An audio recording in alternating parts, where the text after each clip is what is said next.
waxaa idinku soo dhaweyneynaa magaalada Tendal oo qaar ka mid ah inta badan ay degan yihiin. waxaa sharaf weyn noo ah inaan anigana halkan idinkugu imaano maanta. waxyaabaha maanta halkan kaga hadli doonno waxay tahay qodob muhiim u ah waxbarashada iyo weliba mas-uuliyadda qof walba oo Soomaali ka saaran inuu wax barto. waxyaabaha aan maanta aan saacadaha soo socda aan iswadaarsan doono waxay tahay warbixino oo ay idin soo diyaariyeen shabakadda Arday Network oo ah shabakad runtii dad isku yimaaday oo dhalinyaro Soomaaliyeed oo arday ay yihiin. ujeedadooduna ay tahay in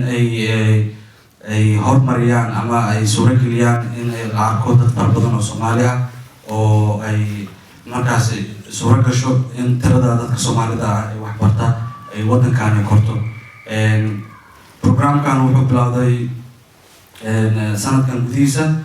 fikradiisii markii aan si fiican loo nafuguray waxa ay suura gashay qaybtiisa koowaad la qabto bilowgii bishan April oo lagu qabtay magaalada Danxaaq oo halkaas oo dad fara badan oo Soomaali isku yimaadeen oo ay iswadaarsadeen warbixino. waxaan qorsheynay maalintaas dareenkii aan ka aragnay dadka Soomaalida inuu u baahan yihiin in information la sameeyo iyo in weliba la isku xiro dadka Soomaalida. waxay nagu dhalisay in barnaamijkan aan ku wareejino meelaha ay Soomaalidu ku badan yihiin inta noo suuragali karta. 7 bishii Aprilna waxaa barnaamijkii xigay lagu qabtay magaalada Amsterdam oo iyadana dadka kasoo qayb galeen oo arday Soomaali ah. barnaamijka Arday Network intiisa badan waxa waaye ma ahan waxa oo ku saleysan in uu urur la sameeyo ama organization ay ka dambeyso. waxay tahay in la isfahamsiiyo keliya ahmiyadda waxbarashada leedahay iyo muhiimadda dadka Soomaalida gaar ahaan u leedahay maadaama dhibaato ka gooni ah ummadaha kale ee waddankan jooga anaga in haysato oo dal dhibaato badan aan ka imaanay. qaarkeena muddo fara badan ba aan ka warhayninba wixii waddanka dhacayay. waxbarasho jaamiska waxbarashadana halkan uu yaalo laakiin dad fara badan oo Soomaaliya oo dalkii jooga aysan haysanin fursadda adinka haystaan oo kaleeto. waxay la tahay qaar idinka badan oo ka mid ah in hadda ay waxbarashadu ku jiraan oo ay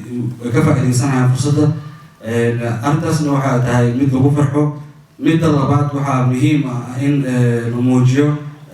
wejiga ah in Soomaali fara badan jaamacadaha ku jiraan, iskuulaadka ay ku jiraan, aysan ahayn keliya in Soomaalida waddankan ceer keliya qaataan oo baasaboorka iyo imaadeen. arrintaasna waa wax oo media Soomaalida ku yar wax media oo international media laftirkeeda ku yar muhiim ah in oo arrinkaas asfahansiino oo in oo fursaddan loo arkin inay for granted ay tahay qof walba uu haysto. dad fara badan oo malaayiin Soomaali ah oo Soomaaliya joogto iyo wadamo kaleeto oo Africa iyo Asia iyo America ba joogaan aysan jaaniska u saamixi karin dhibaatooyin jira awgeed. qaarkood familiyadooda Soomaaliya jooga waxay ku qasbay inay shaqeeyaan si ay u caawiyaan oo waxbarashadii waqti u sameyn kari waayeen. qaarkood waxaa laga yaabaa inta badan inuu familkiina la joogteen oo Soomaaliya waxyaabo fara badan oo pressure ka saaran inkastoo qof walba Soomaaliya pressure ka saaran yahay. marka waxaa noo muuqatay in ardada halkan ku kortay iyo dadka cusub hadda yimidba in laba dhibaato ay haysato. kuwa halkan ku korayna waxaa dhibaatooyin ka haystaa marka kuwaad fursadda u qaateen inay for granted tahay oo mar walba ay haystaan oo dad fara badan jaaniskaas sidaas uu ku admaro. in la baraarujiyo la istusiyo in arrinkan muhiimad gooni u leedahay dadka Soomaalida gaar ahaan ay tahay moral obligation qof walba oo Soomaaliya mas-uuliyad saaran inuu wax barto. dad fara badan dhalinyaro waxaa arkay xilliyadii oo فمن كوجيل الصومالي دبادير كجت وراي أنا وحار ربنا صومالي عاوي وحار ربنا صومالي وقصمه لكن ما أقام السيء الصومالي وعاوي أنا تحس إنه حوالي legitimate أو تذكر إنه سؤال يكررني لسه عاويان مركا أنا سؤال جواب تأسيس كرو مركي هو من كررني لكن وحالي كرو حتى هذا ربنا صومالي عاوسي أو نكررني صومالي عاوسي وحوار رئيس مسؤول حتى أدنى نقطة نحبتي إن قاعدين هير كولج هذا سميسي دوبيران هذه كلامنا وحاول فرصته يكون تا إلى PhD أكثر مثلا هذه له ردود فربنا بنيرة وصوماليا وحبرتين نحيلتها حرب صومالي ومالكم مجرو نحيل ضربوا البتو اللي بعد تجرتو وحاولت كيسة مصبحا وحسميين مركا وحمر كوك بلابنا هذه أركتين أما أنت بدنا فيسبوك وسوق جلني دعوين كي كذا عي نحاق يا أمستردام waxaa idin jeclaasana inaan tuso qayb yar oo kamid ah sidii wax u dhaceen Amsterdam si oo u fahantiin dareenka iyo sida ay tahay marka aan filimkan tuso kadib waxaan bilaabi doonaa in arday Soomaali ah qaarkood hadda ka yimaada Soomaaliya oo waxbarashada hadda ku jiro iyo qaarkood inta wax ku barteen in labadaba aad aragtaan labada perspective waxbarashada Soomaalida meesha ay ka joogto inta dhibaato loo marayo كنت نوحى بلابدونا إن interactive سبنا أو أديك سؤالي نويديسان مدام وحنا ده شبكتنا عن سوى درسنا information وحايلي أنت هذا برام كسوة قرشة وجدت ده حتى أنا أديك هالم الأسبوع كانوا لكن وحنا سوى درسنا نقفل بو أديك إذا كم يدور كجرا information أديك يدور كجرا مركا سي عن سكول دينو سي ده سورة قلب تاعي إن أو program أو career أنا دورتان career دورتان هذا اللي بعطيني كاس بقولتنا سؤال شو ويديسان هذه جرتو فرص اللي بعطوني كلاتو وحبرشة الكورس تاعهم كلاتو أيضا إن حلا أسلوب هذا دمانتنا أسلوب بيرنا وحا بلابدون أنا سؤال دي ويدينو هذا سؤال قبضان سؤال عن ويديسان برامج حاجة سوكسوكو مقعد عبد السلام ياسين علي وحن كسوغنا هاي هولن وقت هذا لو صدق سنة لو بلوت صدق سنة يافر بلوت waxaan rabaa inaan kaga sheekeeyo khibradii ama waayo aragnimadii aan ka soo dhaxlay Soomaaliya iyo tan aan muddadii aan halkan aan la kulmay ugu horeyn waxaan wax ku bartay Soomaaliya waxaan tagay iskuulka dugsiga dhexe waan dhigtay ilaa dugsi sare markii aan dhameeyay muddo sanada ayaan waxaan ka shaqeeyay fiildiga waxbarashada waxaan noqday macallin iskuul waqtina waxaan ahaa maamule dugsi hoose dhexe runtii waxbarashada Soomaaliya waa wadan 20 sano burbursanaa oo welina hadda maxaan ku yiraahdaa la filayo inuu ka soo kabto colaadii waqtigaas la degtay way jiraan arday Soomaaliyeed oo chance u hela inay xaadiraan ama ay tagaan goobaha waxbarashada way jiraan kuwa maalinna ay colaadi la deristo maalinna ay maxaan ku yiraahdaa u suurta gasho inay qalin qaataan oo ay iskuulkii tagaan way jiraan goobaha qaybtood inay suuragal ka tahay inay aanay wax dhibaato ah oo xagga colaadeed aanay la kulmin laakiin way adag tahay waxbarashada wadankii ka jirta maadaama wadan burbursan yahay inay noqoto waxbarasho tayo leh oo u dhigantay standardska waxbarashada caalamka ee ka jirta markii aan dhigtay dugsiga sare ka baxay oo aan sanadna shaqeeyay waxaan tagay jaamacad la yiraahdo Camud University oo ku taala magaalada Boorame waxaan diyaariyay muddo 2 sano waxaan ka dhigtay diploma Faculty of Education waxaa la ii tababarayay waqtigaas ama aan baranayay inaan noqdo macallin aan noqdo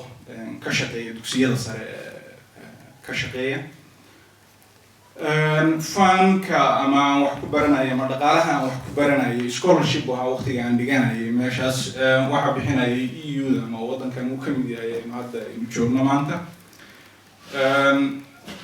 markii aan waxbarashadayda dhamaystay 2007 jaamacadda ayaan ku laabtay marka meeshii dugsigaygii sare aan ka soo baxay waxaan ka sii shaqeeyay muddadii 2008 ilaa dhamaadkeedii aan ka shaqeeyay kadibna wadankayga waan ka soo tagay waxaan imi wadankan runtii markii aan imid Yurub waxay igu noqotay waa new world iyo adduunyo cusub totally ka duwan maaragtay environment iyo deegaankii aan kusoo barbaaray iyo habkii aan nolosha u wajahayay laakiin targetkiga koowaad ee aan higsanayay wuxuu ahaa maahan inaan waddankan sharci aan ka helo laakiin targetkii ugu muhiimsanaa ama dreamkayga maskaxdayda ku jiray waxa uu ahaa inaan helo waxbarasho tayo leh maadaama aan waxbarashada waxna ka soo bartay waxna soo bartay kana soo shaqeeyay oo aan soo arkay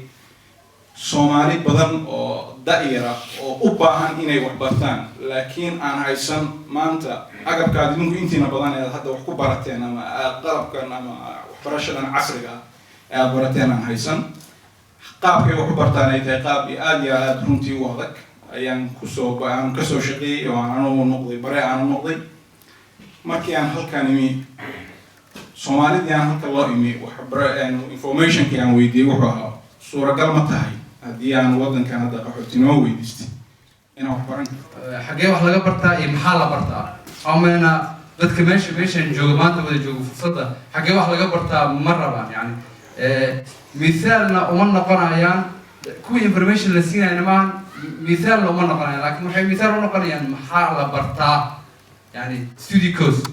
مشكلة كايستو ذاتك فرا بدنا أنت ما عرفت كل شيء أما فرصة وخبر شكلها لو حواي إني سنجرني إني قفك إني سنة فرا بدنا يكلمتو وحو بران لها كاس محايلة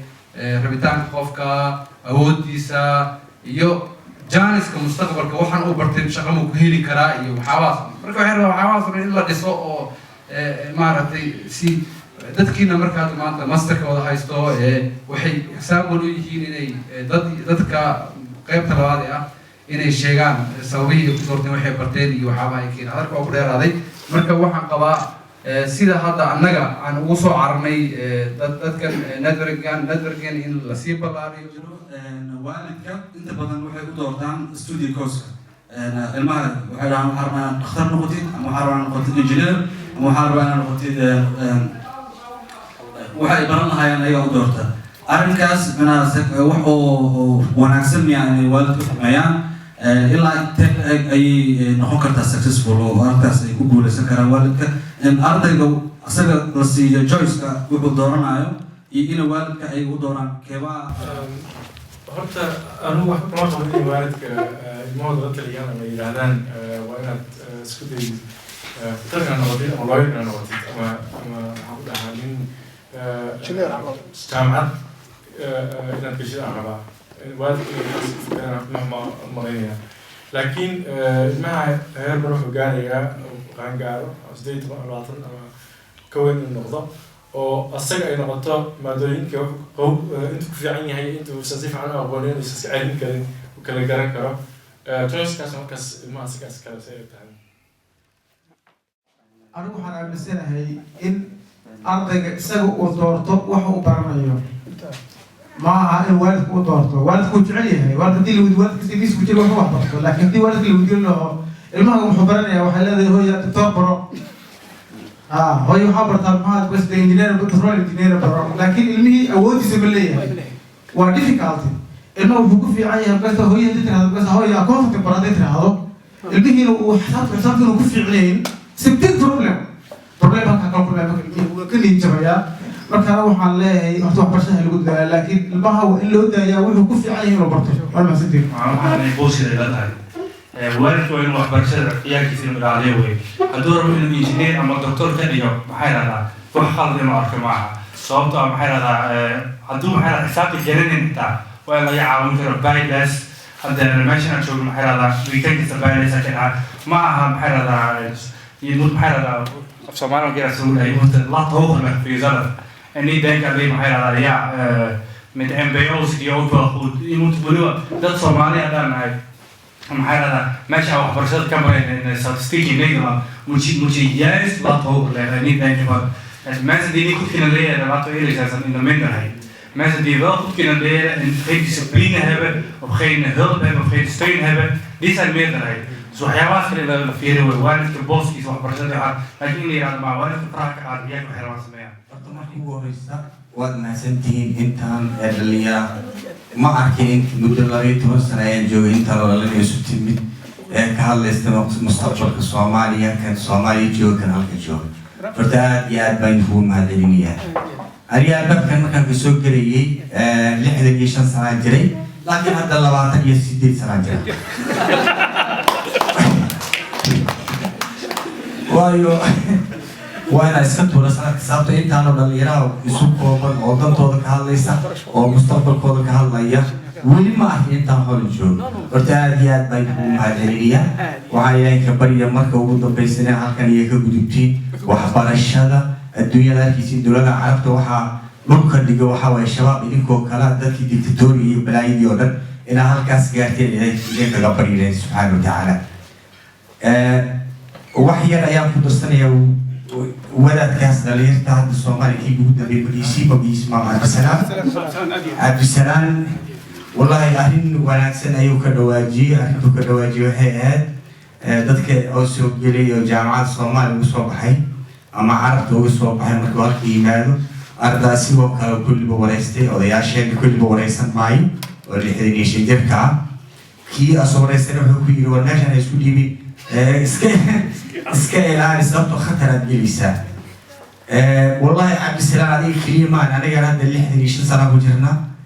وحاجه تدور ماركت اوديال او انكي بكرنا اما هو انكي كري او كديبن افرت سنه اللي حدكي يسيدت يا ولا لا بقوريس قف اللي حدني يسيدت كبدل او انا قاعد اجي دو حاجه شتلبات يكوي او ابان نوضه مواد نوضه إنه عنده مارك أسوق برتو دكتور إنه عنده برتو أبو كاتر إنه عنده برتو يعني شيء جوي هو في عنا أو سو عنده منفعة جارية ولا إنه هو ناكسنا يا جيران أو تعليته هو ناكسن مركوان كنفتي سو عنده يسدونه هو ناكسن يدور كأولا تريلو أنا بحق قوانين واحد باتا يعني ساتو عنده عنده كبيه كرا عنده عنده كبيه كدتكو إسكو فكرة ما إسكو نفهم معي marka aad baan ugu mahadcelinayaa halkaasna ka sii wada insha Allah Ilaahay subhanahu wa ta'ala bariyaa ina maaragtay kala ay tawfiiqdeedin waafaqay dhibaatana waxa haysta dadka Soomaalida ee Holland joogta dhinaca waxbarashada gaar ahaan hadii aan dhalinyarada inta ku soo kortay hadii aan dhalinyarada hadda Soomaaliya timaado maxaa isleedahay oo adiga aragto dhibaatooyinka xagga waxbarashada hor istaagan maxaa isleedahay waa lagu soo kordhin karaa ama laga bedeli karaa barashada dadka Soomaalida صحيح مثال فرنسيس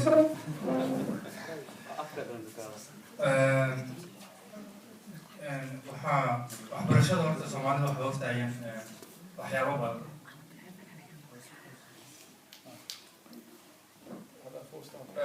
maxay radaa horta Soomaalida mid waa isla weyni mid waa isla weyni maxay radaa ninkana islaamku bishay kale oo lagu islaamay maxay radaa halkan waxa baran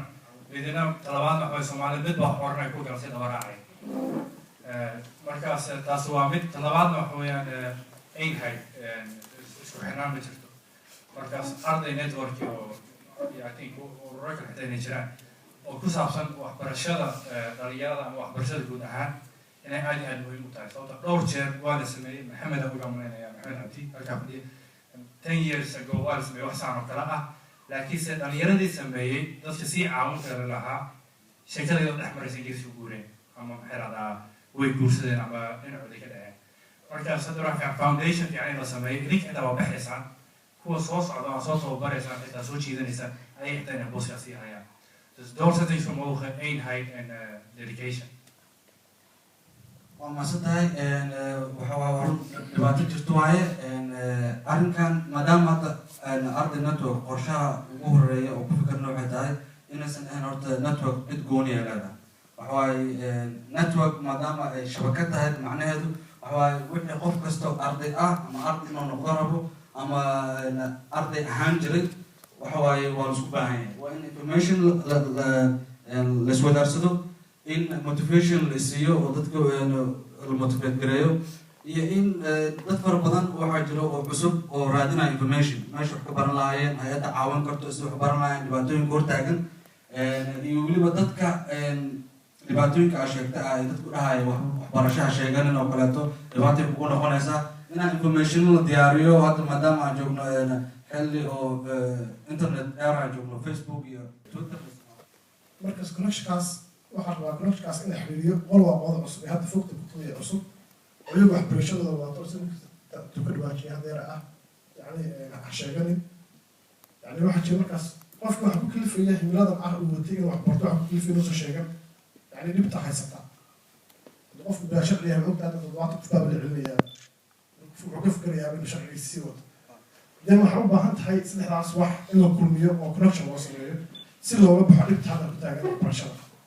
aniga taas bay la tahay waa mahadsan tahay waxaa meeshaan isagana mishcal ay tabaan su-aal bismillahi raxmaan raxiim isagoo walaalkay sheegay horta waxaa jira gaab fara badan oo dadka u dhexeeyo ama generation ha ahaadaan ama luqadii ama ha ahaadaan kala imaanshaha waddanka sida loo kala yimid aniga waxaan ka mid ahay network horta student arday network waxaan ahay dadkii hadda soo galay cusub oo networka wuu jiray oo Somali next generation aan dhistay markay dhistay annagana waxaan raadinay network saas oo kale ah baahideennii because waxaa jirta boog annagana taabanayso oo muhiim ah oo ah dadkeennii cusub markaan nimid oo kaaminka aan galnay sida cabdisalaan sheegay waxaa nagu dhacday waxa baran waxa sheegan interview oo ku sheeganin sharci laguma siinaayo mushkilado fara badan aa jiray intaan information helay caqabado fara badan aan la kulmay waxaa horta aan si kooban ka rabaa inaan kaaga jawaabo su-aasheed maxaa idinku dhaliyay haddii arday network aan nahay arday network horta waxaa waa dhalinyaro arday oo isugu jirto labada dhinac dad halkan kusoo barteen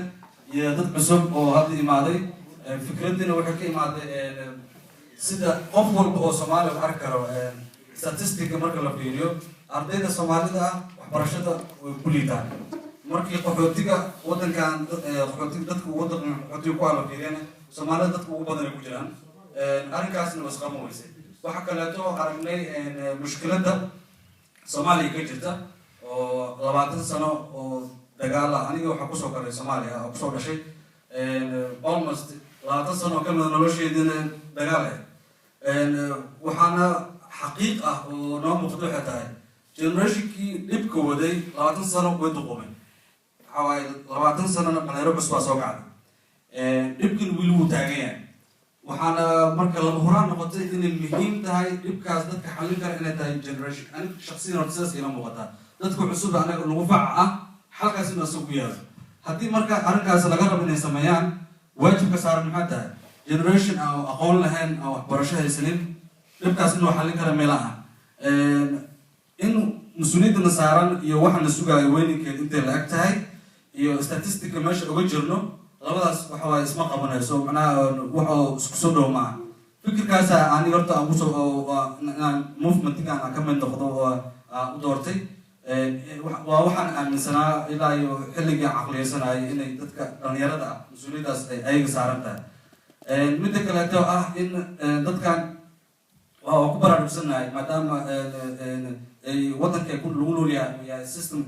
system oo individualistic ah oo qof walba shaksigan asaga keliya inuu wax sameysto asaga keliya inuu wax barto asaga keliya inuu noloshiisa ka taxadaro systemkaas aniga ku eedeyno dadkii kusoo barbaaray laakiin kulamada noocan oo kaleeta waxay la tahay in uu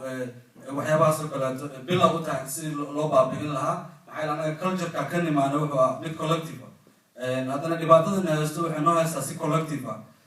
waxay la tahay marka qof walba oo Soomaali ah hadduu inta ku koray iyo hadduu hadda yimidba waxaa jira qof familkiisa ah oo weli dhibaatadii haysto oo 20 sano soo wacaayo oo 20 sano uu caawinayo dhibaatadeena qofku way la nooshahay xataa haddii aad halkan ku kortay iyo hadda Soomaaliya ka yimaadaba oo mid oo kula jirto ta kale qofka shakhsiyan waa sidaa sheegtaba haddaad qof kala caawisid waxaa laga yaabaa in oo adiga satisfaction a ka heshid oo ta kale diiniyan maadaama dad muslim aan nahay waajibna saaran waayo macnaha dadka aan sunnada uga daynayn nabi maxamed alayhi salaatu wasalaam waxyaabihii lagu yaqaano wuxuu ahaa in dad kala caawiyo intuusan tiisa uusan ka shaqaynin marka dhinac kasta mas-uuliyadna saaran waa in ascaawin waa ku qasbannahay Soomaali haddaan nahay waxa waaye meel aan ku kala harna ma jirto kanna wuxuu bilow waaye dabcan kulmadii ugu horreeyay waaye waxay la tahay in marar badan isku imaan doono in stereotype-ka ah barrier-ka labada generation u dhexeeya aniga af Soomaali ku hadlay aniga af Ludes ku hadlay meesha ka bixi doono shanfroley isma fahmaysaa gacmaha isku fahmayna dreamkaan higsanaya waxa weeye in aan halkaas waxbarashadii kasii wado. Laba talageliyo waa siinayaa dadkii aniga ila mid ah oo macnii firhaalka ama anigu sheeg historygayga oo kale ay maanta ay wajahayso. waxaan siinayaa weli waa suuragal inaad wax barato haddaad ku cusub tahay waddankan. albaabo badan baa furan oo qofka u suuragelin kara inuu wax baran karo. talada kale oo aan siinayo waxa weeye daayarta ama meeshan ku dhalatay ama waqti badan waddankan ku sugnaa. waxaan idiin sheegayaa fursad badan baad haysataan. kii ka faa'iidaystay alxamdulillah wuu ka faa'iidaystay. laakiin ninkaan ka faa'iidaysan ogow Soomaali baad tahay, identity baad leedahay.